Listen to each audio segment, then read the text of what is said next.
speaker. July's theme is Perfectly Imperfect. As we continue our journey through a grand rising this month, we bring our focus to our beliefs about perfection. Actually, we're bringing our attention to imperfection. The goal of practice is not perfection, but to recognize the beauty and possibilities available to us in imperfection. That is when we begin to create an expansive experience of life.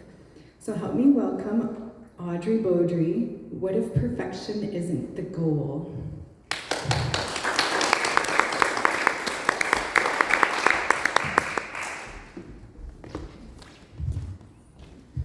Thank you, Elizabeth.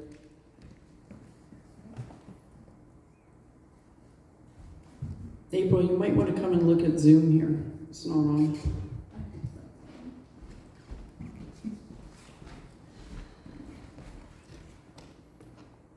So I had a little bit of a panic moment yesterday morning because I read the newsletter and I thought, that's not the title of my speech. So here we are. So then I had my talk written, and this morning I went to print it, and instead of 4 pages, I got 4 paragraphs. So then it's like, does Spirit expect me to wing it? I know people prefer it when I wing it, but that's it. Anyway, it's kind of interesting who's on there. But so then I thought, I put a lot of work into this. I'm going to reprint it. 2 paragraphs.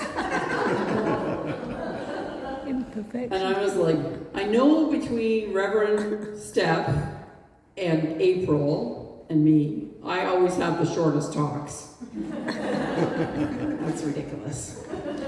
Anyway,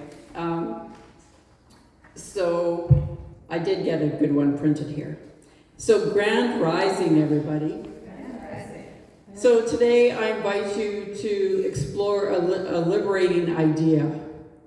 What if perfection is not a goal? In our culture, we often link success with being perfect. However, the constant chase for perfection can limit our experience and stop us from appreciating the beauty and potential of our imperfections. So let us explore the concept and find a new perspective that sees our imperfections as an essential part of our journey. So we all know the phrase, practice makes perfect. But here's the thing, it doesn't. And when the goal of practice is perfection, we quash our experience, cutting them down from the life-giving essence that they should be. Instead, if we practice to appreciate the beauty and possibilities of our imperfections, we can open ourselves to a fuller, more expansive life. Can you imagine going through life believing lemon meringue pie is the best kind of pie? Yes. Yeah. Oh, we have some yeses. Brad's on Zoom here. I wasn't expecting that. So, but not realizing there are other flavors. Well, this thought benefits us today. Brad went to the grocery store and thought he was buying a lemon-flavored pie. So much so that he did not even look at the label. So last night I was going to serve it to us, and I commented that it was a lime pie. And to which both of my guys said they would not like it. My reply was, great. Now I have something to take to our center's potluck tomorrow. I like lime pie, but I do not need a whole one for myself.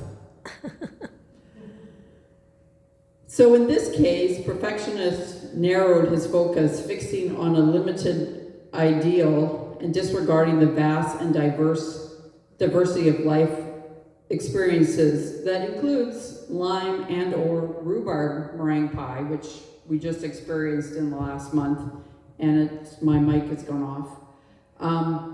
This creates an illusion that there is only one way to be, one way to look, and one way to succeed. Through the lens of oneness, we recognize that all of life is divine and interconnected. In this expansive way of thinking, we understand that everything, including what we might consider imperfect, is an important part of the whole. So Steve Maraboli wisely said, "Stop trying to fix yourself. You're not broken. You are perfectly imperfect and powerful beyond measure."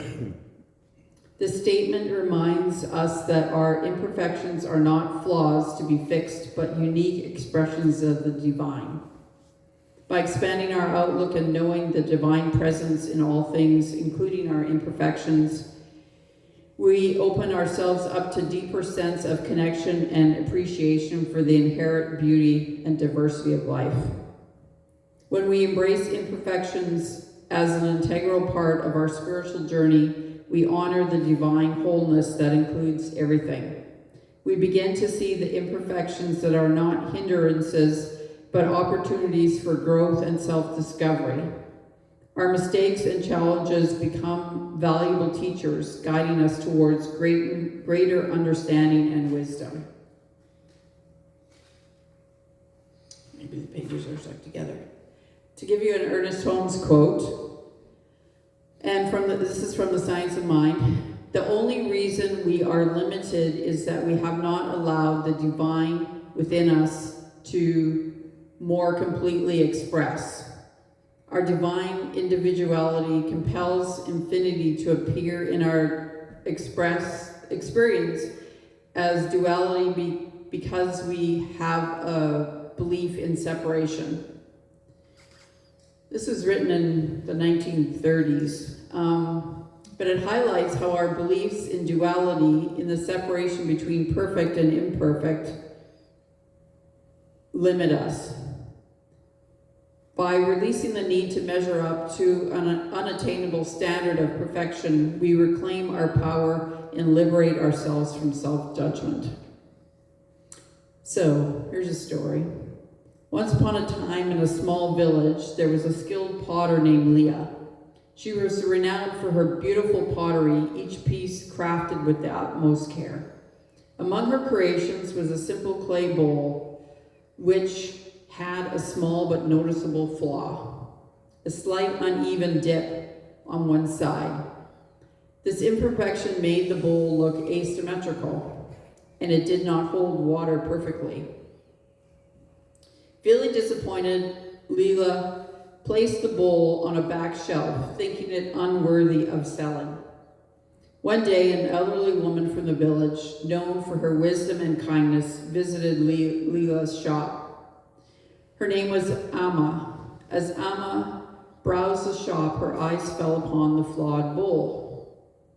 Amma picked up the bowl and gently examined the imperfection closely.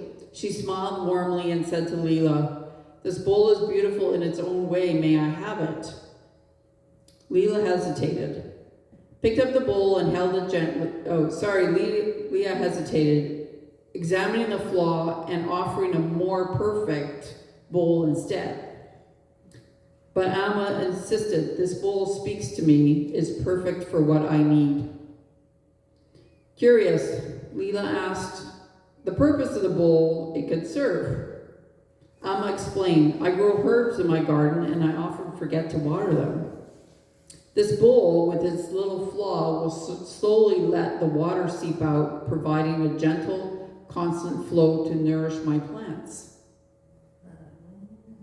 Leela was amazed.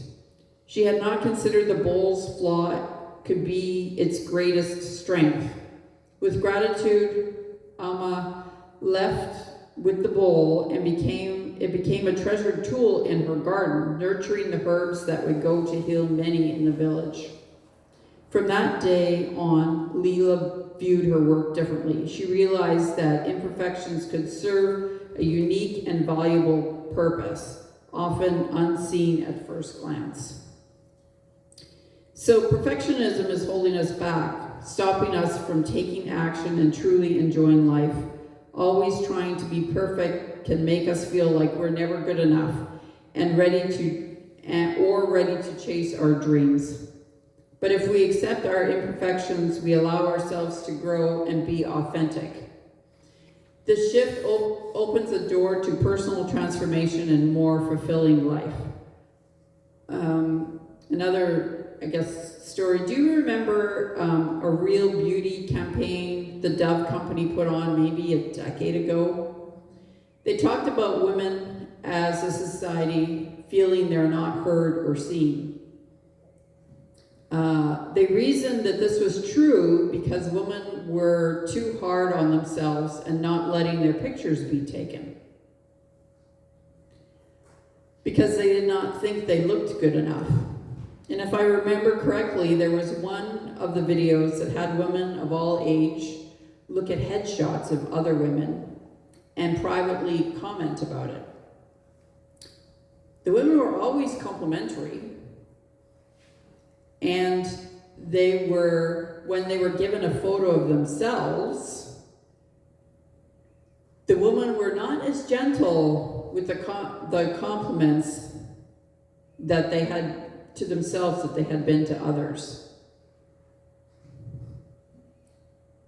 And then the moderators asked, why were they complimentary to others but not to themselves? Which there were some light bulb moments and tears too. So in my life, there are not a lot of pictures of my mother. She did not want her picture taken, and if she did, she had a scrawl on her face. So I grew up in a family of 3 kids and my parents, where it was common for a roll of film to have 2 Christmases on it, because 12 photos had not been taken in a year. So how does this play out for me now? Before this campaign, Ian tried really hard to take pictures of me smiling. So avoiding the camera and avoiding unwanted hugs. I was doing a lot of running. Anyway, after I saw the campaign's message, I started to include myself in group photos. No makeup on, hair hadn't been touched in a while, not the size I want to be, doesn't matter. I can't be seen or heard if I'm not there.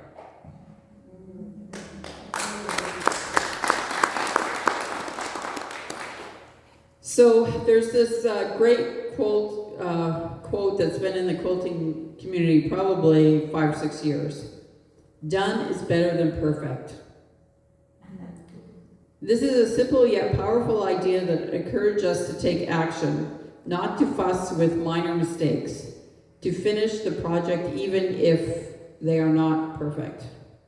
I find it interesting that the stories I tell about my quilts often include how I overcame a mistake or circumstance of not having or knowing something. We recognize that imperfections are not limitations, but opportunities for learning, expansion, and self-discovery. So this spring, the local quilt guild held a show and tell called What Was I Thinking? This was a great hit, with women laughing and singing the virtues of their mistakes. Projects came out of timeout containers. Other quilters weighed in with ideas to help or to tell you your fabric choices or stitching are all right. For those who aren't crafty, timeout for projects is when something goes wrong and you are mad enough at the project to put it away. A timeout. Like the project is the thing, but anyway.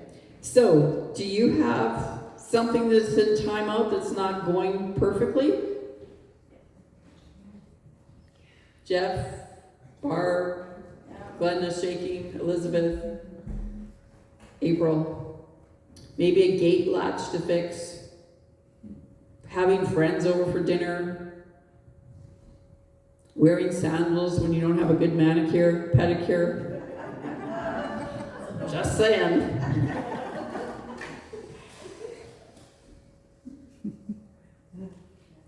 So think about trying to be perfect might have held you back personally and spiritually in growth. Where are there parts of your life where aiming for perfection has made you feel stuck, scared, or not good enough? Not getting your taxes in on time? No, nobody does that here. Letting go of the need to be perfect allows us to try new things without worrying about failing or being judged. We become more willing to try new things we are willing to take risks and step out of our comfort zone. This openness leads to new opportunities and helps us discover hidden talents and passions that we might have not found if we were always striving for perfection. The way to grow spiritually and personally is not by trying to be perfect, but by acknowledging and appreciating our imperfections. When we accept our true selves and let go of the idea we have to be perfect, we start to discover and love who we really are. By embracing our imperfections, we open ourselves up to amazing possibilities and a deeper journey of self-discovery and self-love. Let's have let's confidently embrace the beauty in our imperfections and all opportunities of their being alive and well in us. I'm going to close with an affirmation, as I usually do, so repeat after me if you so choose. I embrace the beauty of my divine imperfections. And so it is.